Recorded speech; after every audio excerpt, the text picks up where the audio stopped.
Оқушылар осы тілектер арқылы бүгінгі бізді туысқан халықтар әдебиетіне байланысты сабағымыз бітті. Енді әркім өзінің осы сабақтан шығарған қорытындысы арқылы өзін өзі бағаласын. Валихан, өзіңе неш қойдың? Жасмия, неш қойдың? Айдана, неш қойдың? Неш қойдың?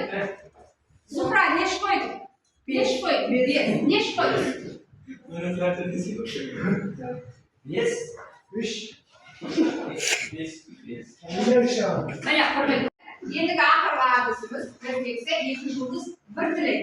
Әрқайсымыз өзіміздің қасымызда отырған достарымызға ізгі ниеттерімізді білдіреміз.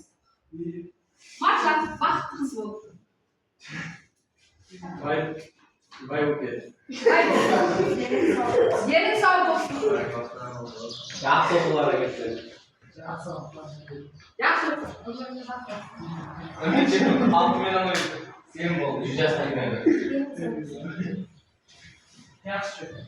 Денің сау болсын.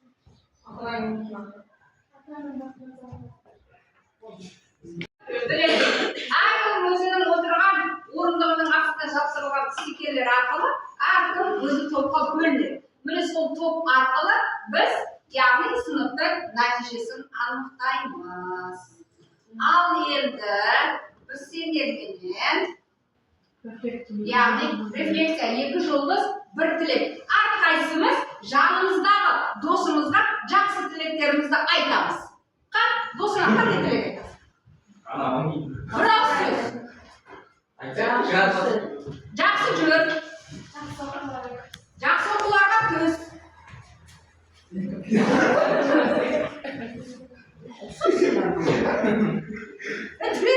Түсіндіңдер ме? Яғни ол таудың басына қап кетеді, бай сол байлықтың барлығын алып үйіне. Ал бірақтан ол жас кезінде қатқан нанды суға батырып жегендігі үшін жай. Ерте кестерінде бар ма?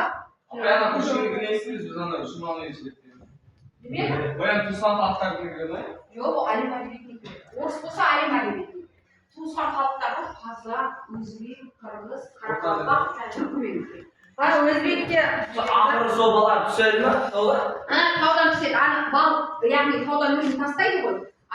Жас кезінде суға нанды батырып жегендігі үшін оған жәрдемге келеді. Бал. Оны жұтады да, яғни кейін апшағады. Біреуге ор қазба өзің түсесің дегені, кейін ол байдың сол жақтағы байлықтардың барлығын ап түскеннен кейін баяғы сол нәрсені қайтарады.